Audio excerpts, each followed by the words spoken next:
Sobat Learner, kembali lagi. Kali ini kita akan membahas contoh soal TWK CPNS maupun kedinasan. Tetapi sebelum melanjutkan untuk pembahasan soal, kita akan memberikan terlebih dahulu materi berkaitan dengan bela negara.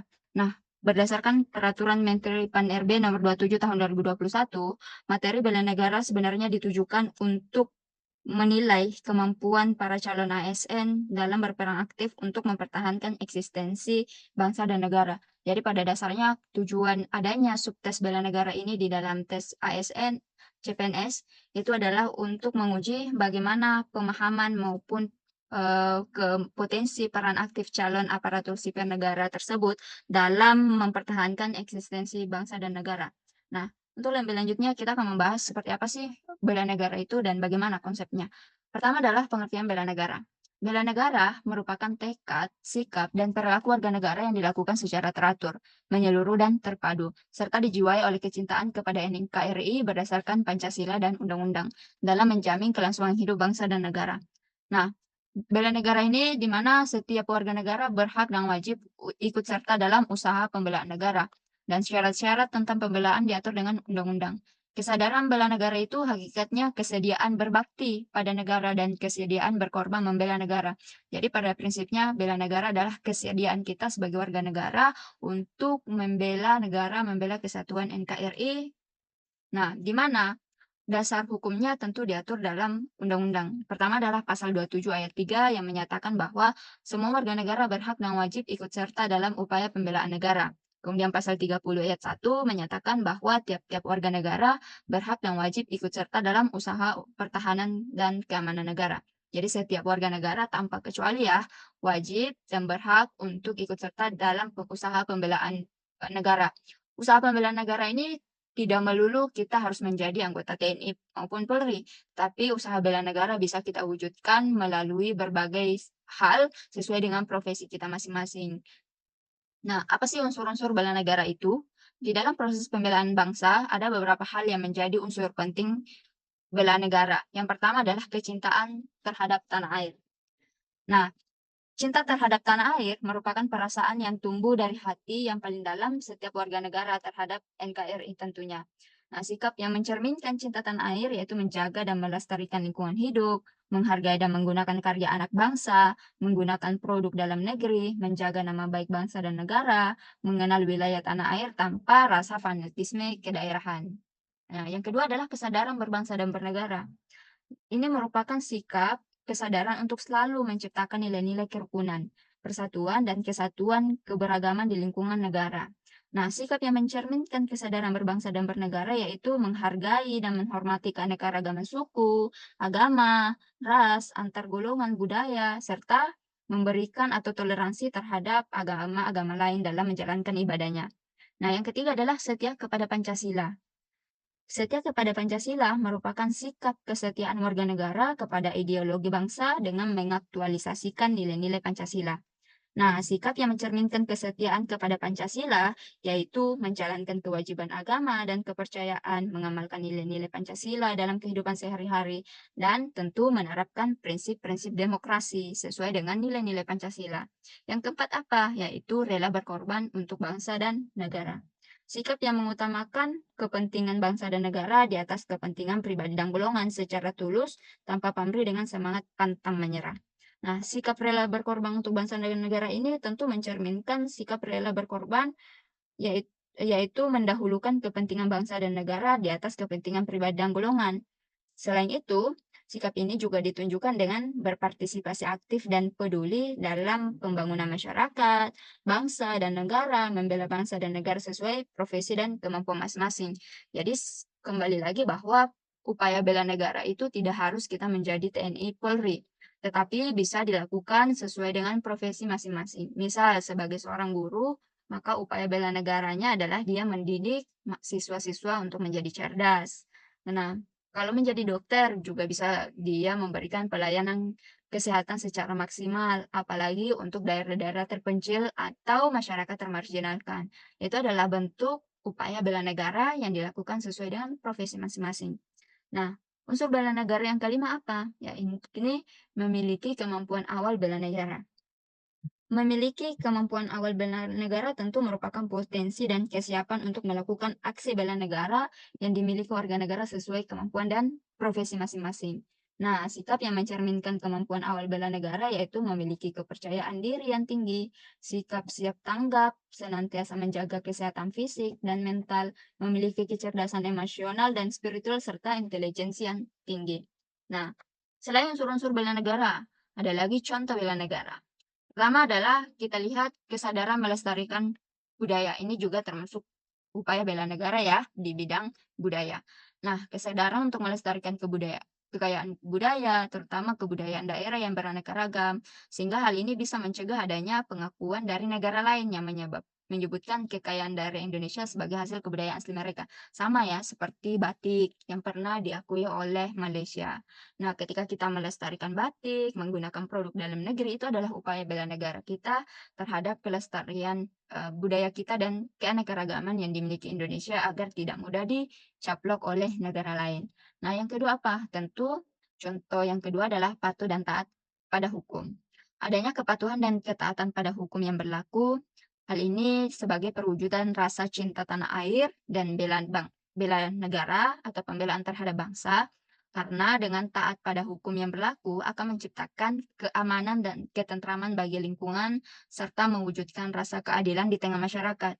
Karena pada prinsipnya bela negara, nasionalisme, cinta tanah air, semua itu ditujukan untuk menciptakan bangsa yang harmonis, sejahtera, tentram. Nah, namun di dalam internal ketika masyarakat sudah patuh dan taat terhadap hukum, tentu dapat mewujudkan semua itu agar tidak terjadi yang namanya, perceraian di dalam masyarakat atau tidak terjadi yang namanya perbedaan pendapat, konflik kepentingan, intoleransi. Nah, yang semuanya itu bisa menyebabkan perpecahan. Nah, contoh yang ketiga adalah rajin belajar bagi pelajar. Nah, kembali lagi bahwa upaya bela negara itu tidak harus menjadi anggota TNI maupun Polri, tetapi bisa dilakukan berdasarkan sesuai dengan profesi masing-masing atau latar belakang masing-masing. Kalau sebagai pelajar, maka upaya bela negaranya adalah rajin belajar. Nah, kemudian yang keempat adalah tidak KKN, korupsi, kolusi, dan nepotisme. KKN ini adalah akar dari berbagai permasalahan, sengkarut permasalahan yang terjadi ketika tidak bisa diatasi secara maksimal ya. Ingat kenapa bisa Belanda dulu VOC bisa bubar?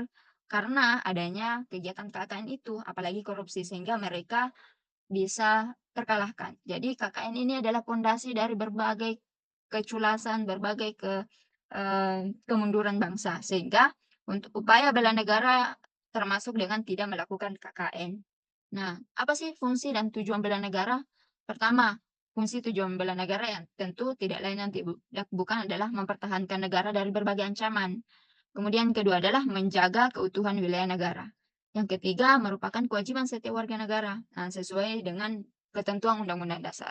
Nah, tujuan bela negara adalah untuk mempertahankan kelangsungan hidup bangsa dan negara, kemudian melestarikan budaya, menjalankan nilai-nilai Pancasila dan undang-undang, berbuat yang terbaik bagi bangsa dan negara, dan tentu yang terakhir adalah menjaga identitas dan integritas bangsa dan negara agar tidak mudah dicaplok atau diakui oleh negara lain, seperti yang sudah terjadi, seperti pengakuan batik, pengakuan pulau terluar Indonesia oleh negara tetangga. Nah, itu semua adalah upaya sehingga untuk menghindari hal itu terjadi, maka dibutuhkan yang namanya upaya bela negara bagi tiap-tiap warga negara.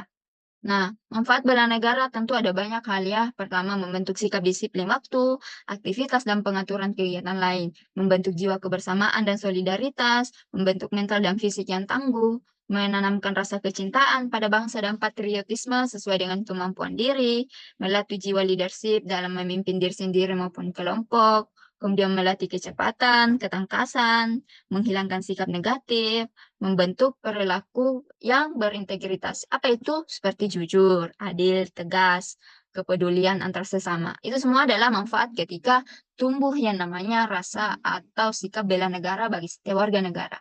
Nah, contoh bela negara dalam kehidupan masyarakat. Pertama, menciptakan suasana rukun, damai, dan harmonis dalam keluarga. Itu adalah dalam lingkungan keluarga. Yang kedua, membentuk keluarga yang sadar hukum, meningkatkan iman dan takwa, kesadaran untuk menaati tata tertib sekolah, untuk di lingkungan sekolah. Kemudian di lingkungan masyarakat, menciptakan suasana rukun, damai, dan aman. Kemudian dalam juga mampu menciptakan keamanan kampung secara bersama-sama atau gotong royong, menjaga siskamling. Kemudian mematuhi peraturan hukum yang berlaku. Atau juga bisa membayar pajak tepat pada waktunya itu berdasarkan lingkup negara sebagai kewajiban kita sebagai warga negara yang baik. Kita sudah membahas materinya seperti apa sih bela negara, apa manfaatnya, kemudian tujuan dan fungsinya. Nah, sekarang kita bahas contoh soalnya. Nah, kita bahas soalnya lepasnya Pulau Sipadan dan Ligita menjadi sejarah kelam bagi NKRI karena adanya intervensi asing. Mahkamah Internasional saat itu memenangkan Malaysia dengan argumen effective occupation. Nah, menyatakan bahwa kedua pulau tersebut lebih banyak dikelola oleh Malaysia daripada Indonesia. Dari peristiwa tersebut, manakah yang menunjukkan adanya upaya bela negara untuk mempertahankan Bhinneka Tunggal Ika? Nah, yang A, membuat negara lain gentar dengan melakukan pengelolaan di wilayah perbatasan laut. Kemudian yang B, menunjukkan eksistensi negara dalam melakukan pengelolaan di wilayah perbatasan. Yang C, meminta bantuan negara lain dalam menjaga keamanan di wilayah perbatasan. Yang D, menambah anggaran militer untuk memperkuat persenjataan di wilayah perbatasan. Atau yang E, memperketat kegiatan patroli dan operasi militer pada wilayah perbatasan. Nah, kita lihat soalnya, karena di soalnya ternyata lepasnya Pulau Sipadan dan Legitan. Kemudian Mahkamah Internasional menyatakan bahwa itu adalah bagian dari Malaysia karena berdasarkan argumen effective occupation atau pengelolaan yang secara efektif karena lebih banyak dikelola oleh Malaysia. Nah, kita lihat pilihannya, membuat negara lain gentar dengan melakukan pengelolaan di wilayah perbatasan. Ini tentu kurang tepat ya. Kemudian yang B, menunjukkan eksistensi negara dalam melakukan pengelolaan di wilayah perbatasan. Ini kita keep dulu karena sesuai dengan konteks soal. Yang C, meminta bantuan negara lain dalam menjaga keamanan di wilayah perbatasan. Ini juga kurang tepat karena sekali lagi soalnya dia berkaitan dengan ancaman demografi atau ancaman wilayah. Yang C ini dia adalah berdasar solusi untuk ancaman yang berbasis militer karena berkaitan dengan menjaga keamanan. Padahal di sini bukan berkaitan keamanan, tapi berdasarkan argumen effective occupation yaitu pengelolaan. Yang D, menambah anggaran militer untuk memperkuat persenjataan di wilayah perbatasan juga kurang tepat. Kemudian yang E, memperketat kegiatan patroli dan operasi militer pada wilayah perbatasan. Ini jadi C, D, E, A itu adalah bagian dari upaya bela negara di bidang militer ya, padahal di soalnya hanya berkaitan dengan pengelolaan demografi. Karena di soal yang diminta hanya berkaitan dengan ancaman demografi, berkaitan dengan efektivitas pengelolaan suatu wilayah, maka yang paling tepat adalah yang pilihan Bravo. Kenapa? Bahwa Malaysia memenangkan wilayah tersebut dengan argumen effective occupation atau pengelolaan. Jadi karena Indonesia tidak mengelola dan lebih banyak dikelola secara efektif oleh Malaysia, maka Malaysia yang memenangkan. Makanya yang perlu dilakukan adalah untuk mempertahankan Bhinneka Tunggal Ika tentu dengan menunjukkan eksistensi negara dalam melakukan pengelolaan di wilayah perbatasan. Salah satu upaya bela negara untuk mempertahankan Pulau NKRI dalam konteks tersebut yakni harus menunjukkan kepedulian terhadap pengelolaan dan perlindungan pulau-pulau luar maupun pulau-pulau kecil dengan membangun sentra ekonomi maupun industri sesuai potensi daerah masing-masing. Oke, kita lanjut di soal nomor 2. Di sini ada soal kehidupan politik bangsa Indonesia banyak dipengaruhi oleh penerapan demokrasi. Namun saat ini mengalami hambatan akibat adanya politik adu domba antar warga negara. Berikut ini merupakan bukti upaya menangkal hambatan dalam penerapan demokrasi untuk mewujudkan kekuatan bangsa di bidang politik. Nah, karena di sini yang diminta adalah kekuatan bangsa di bidang politik ya, itu yang berkaitan dengan pemilu, kita lihat di pilihan A, menguatkan loyalitas antar anggota organisasi politik menggunakan media sosial sebagai sarana kampanye politik. Atau yang C, melakukan gerakan moral untuk menyelenggarakan pemilu yang damai. Yang D, menguatkan pentingnya penerapan politik identitas. Yang E, menggalang kekuatan masyarakat untuk memperkuat partai politiknya. Nah, kita lihat. Kalau pilihan A, karena di soalnya meminta adalah bukti upaya menangkal hambatan dalam penerapan demokrasi ya. Nah, menguatkan loyalitas antara anggota organisasi politik juga bukan solusi untuk menangkal hambatan dalam penerapan demokrasi karena dia hanya memperkuat loyalitas antara anggota organisasi politik saja. Kemudian B, menggunakan media sosial sebagai sarana kampanye politik. Menggunakan media sosial sebagai sarana kampanye politik tentu tidak menjadi masalah, tetapi yang diminta soal adalah upaya untuk menangkal. Nah, yang pilihan B kurang tepat juga. Yang C, melakukan gerakan moral untuk menyelenggarakan pemilu yang damai. Jadi, yang pilihan tepat adalah yang C. Kenapa yang C? Nah, kita lihat bahwa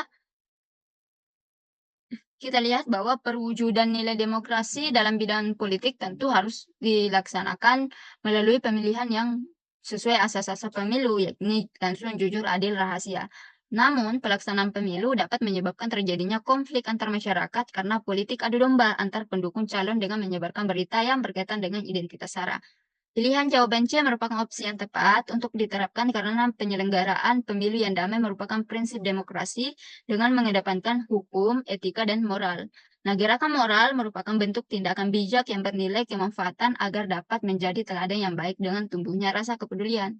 Jadi, karena soalnya meminta bukti upaya menangkal hambatan dalam penerapan demokrasi, yakni tentu dilakukan dengan gerakan moral. Karena dengan adanya moral yang bagus dalam kegiatan demokrasi mampu menangkal hal-hal negatif di dalam politik seperti money politik, adu domba, dan kegiatan lain sebagainya. Nah, segitu dulu untuk contoh soal bela negara, begitupun dengan materinya, kita lanjutkan di beberapa pembahasan selanjutnya.